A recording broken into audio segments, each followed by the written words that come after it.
Good morning, everybody. We are at the end of Job, and I'll be going over chapter 41 and 42 today with the notes that I have written. And the last chapter 40 that we were on, the Lord was continuing to answer Job, and then Job answered the Lord, basically saying there's nothing he can say. He knew he shouldn't have leaned on his own understanding.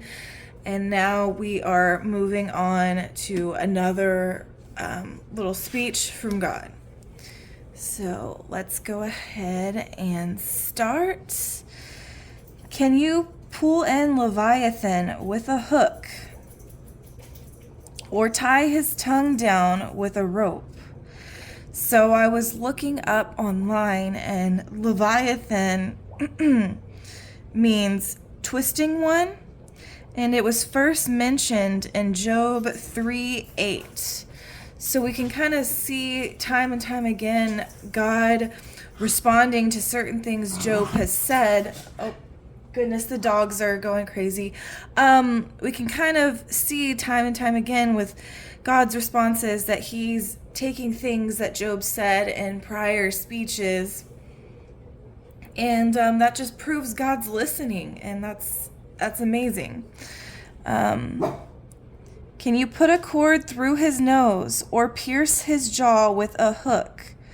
Will he beg you for mercy or speak softly to you? Will he make a covenant with you so that you can take him as a slave forever?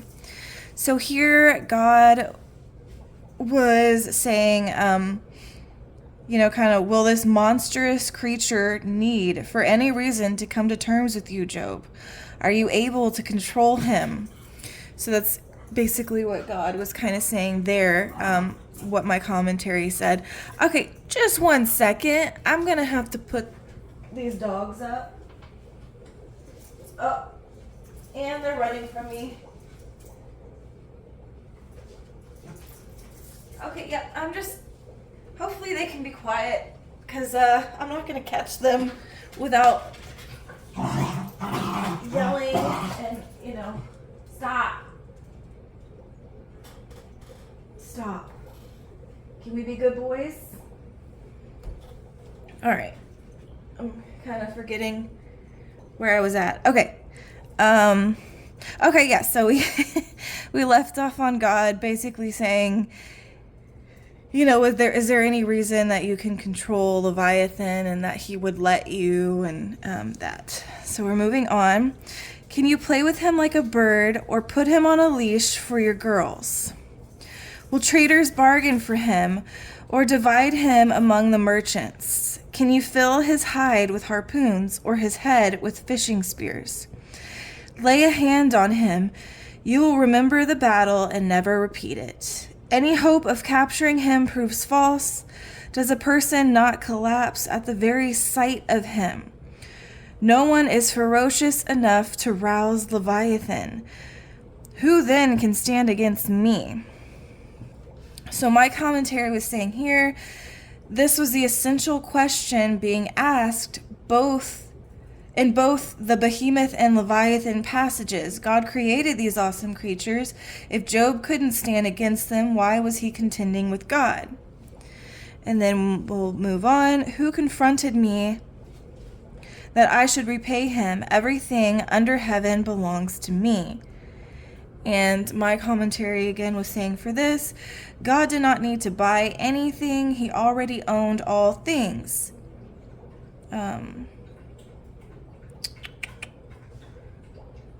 Quoted. What did I say? Oh, Paul. I can't read my own handwriting. Let me fix that so I can read it in the future. Man. Who can't read their own handwriting? I swear. Okay, so it's saying Paul quoted this in Romans 11:35. So let me... I think I actually have this marked. Romans 11:35. Okay. Here we go. And who has ever given to God that he should be repaid?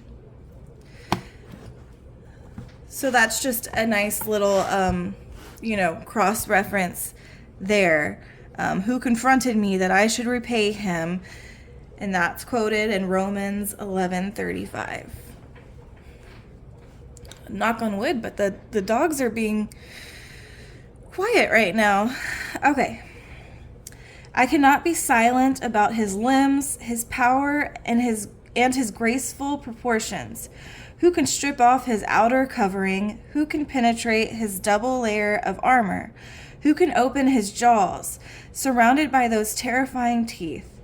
His pride is in his rows of scales, closely sealed together. One scale is so close to another that no air can pass between them. They are joined to one another, so closely connected they cannot be separated. His snorting flashes with light, while his eyes are like the rays of dawn. Flaming torches shoot from his mouth, fiery sparks fly out. Smoke billows from his nostrils, as from a boiling pot or burning reeds. His breath sets coals ablaze, and flames pour out of his mouth. Strength resides in his neck, and dismay dances before him. So I was looking on enduring word, and when it's saying dismay dances before him, apparently Leviathans are entertained by sorrow. The folds of his flesh are joined together, solid as metal and immovable.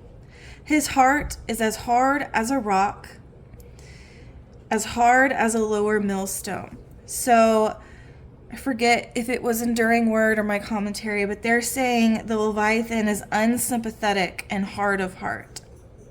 When Leviathan rises, the mighty are terrified. They withdraw because of his thrashing. The sword that reaches him will have no effect, nor will a spear, dart, or arrow. He regards iron as straw and bronze as rotten wood. No arrow can make him flee. Sling stones become like stubble to him. A club is regarded as stubble. And he laughs at the sound of a javelin. His undersides are jagged potsherds, spreading the mud like a threshing sled. So, enduring word had said, when it's talking about his undersides being jagged, it was saying that they have few vulnerable spots. So that's what that is supposed to mean.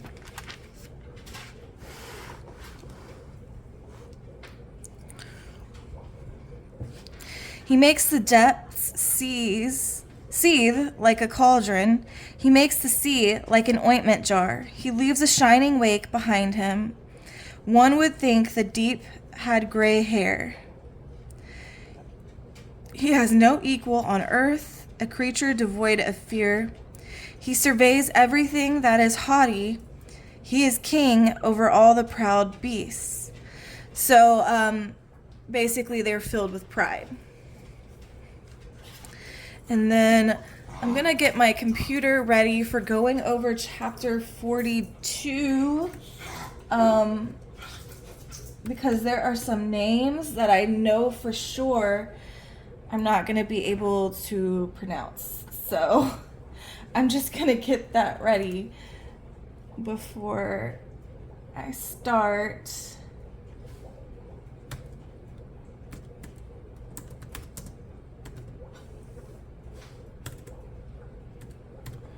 Okay.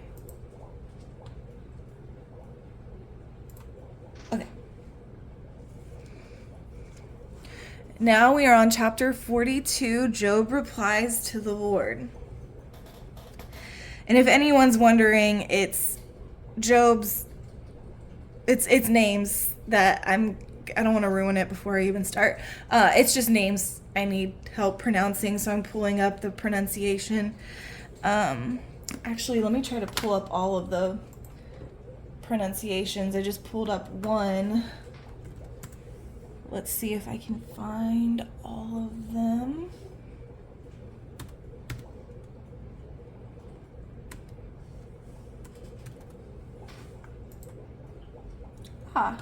Found that. Google's pretty good about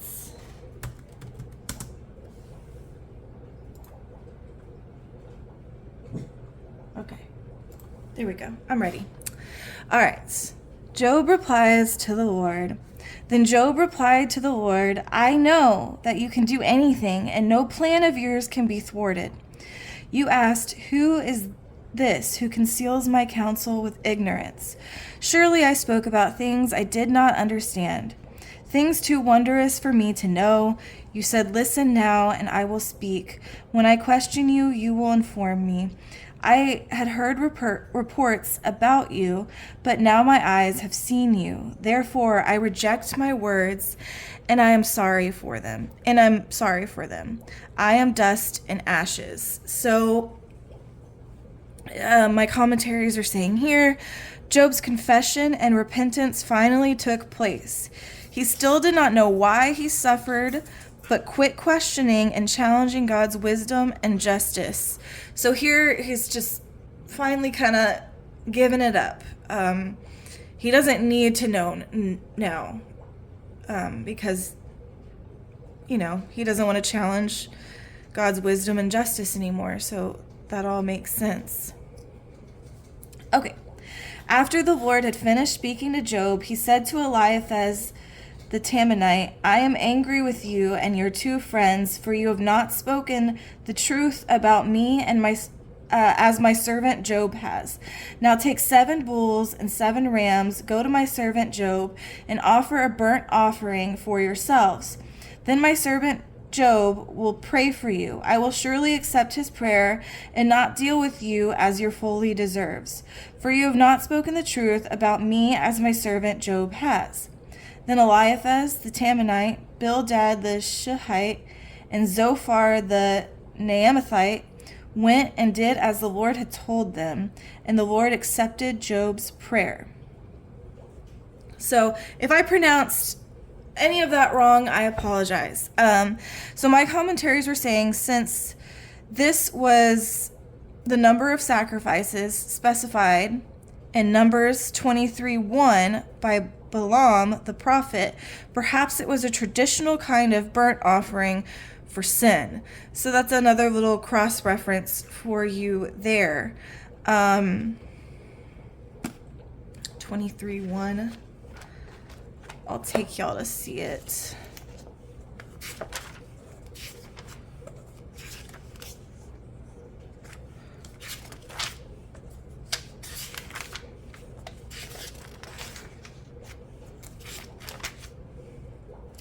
Okay. Let's see. Then Balaam said to Balak, build me 7 altars here and prepare 7 bulls and 7 rams for me. So 7 bulls and 7 rams. Yeah. Okay. That's a good cross-reference to have. I'm glad I wrote that down, and I'm glad I could show y'all. Okay. God restores Job. After Job had prayed for his friends, the Lord restored his fortunes and doubled his previous possessions. All his brothers, sisters, and former acquaintances came to him and dined with him in his house. They sympathized with him and comforted him concerning all the adversity the Lord had brought on him. Each one gave him a piece of silver and a gold earring. So the Lord blessed the last part of Job's life more than the first. He owned 14,000 sheep and goats, 6,000 camels, 1,000 yoke of oxen, and 1,000 female donkeys. He also had 7 sons and 3 daughters. He named his first daughter, so this was the one I didn't want to mess up pronouncing. So let's see. Jemima. Huh. Okay, that's how I would have thought it was, but I was just afraid to pronounce it. He named his first daughter Jemima, his second Now let me pull up the pronunciation for that one. Keziah. Okay, I'm stupid because that just sounds what it sounds like what it looks like. Okay.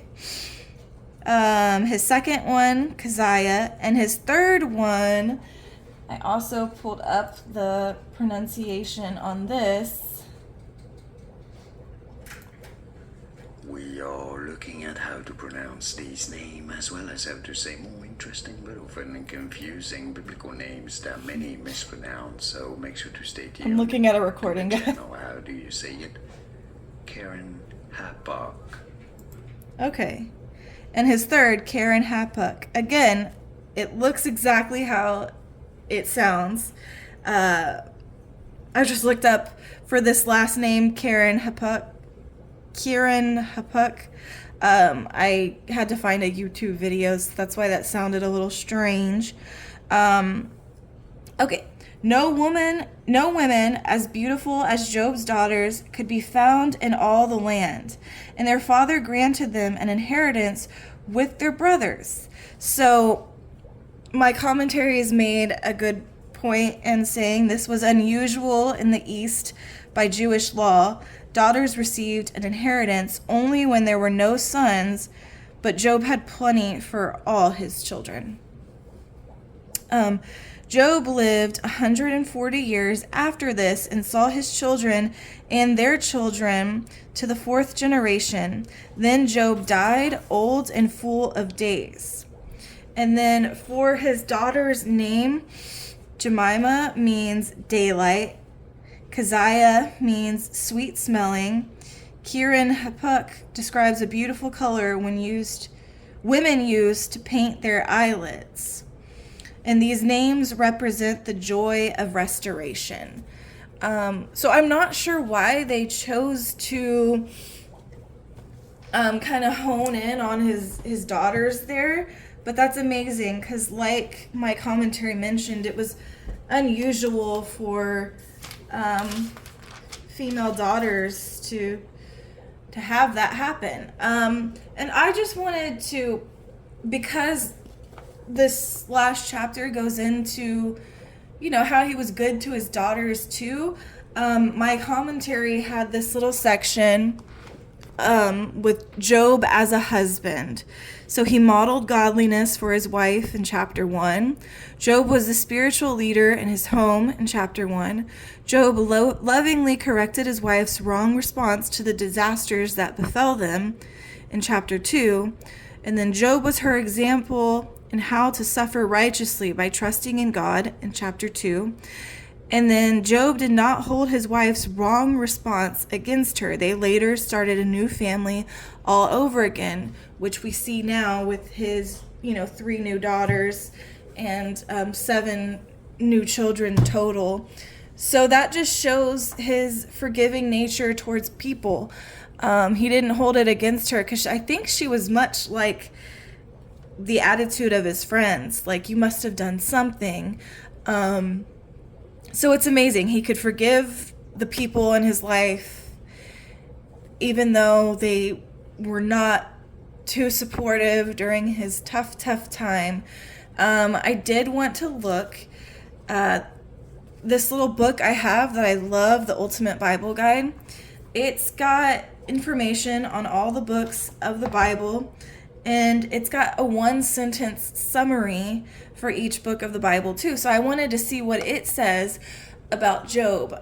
My little summary would be what my friend Jim mentioned in my video yesterday, is just having faith. That's a good summary. This is a book of how to have tremendous faith during hard times. Let's see what this little book says though. All right. 1-sentence summary. After the upright Job suddenly lost family, health, and possessions, he and his friends dialogued at length about the reasons for his sufferings. But God alone had the final word and ultimately restored Job's losses. So it doesn't go too into it, but it does give a brief summary, better than my summary, I would say. Here's a picture depicting, Job's three friends, and then, oh, how did I forget that guy's name already? The young one. What was his name? Elihu.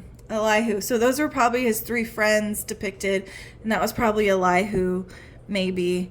That is kind of a great picture. I do like seeing pictures of what it might have been like. All right, so thank you all for being patient with me. I know I had skipped some chapters when I started making these videos, but thank you if you made it to the end of Job with me. I appreciate it. I appreciate all the encouraging comments, and yeah, I really appreciate everyone who's been nice to me through this process. And going forward, I want to try to figure out how I want to do these Bible studies so that I can help people struggling like I am.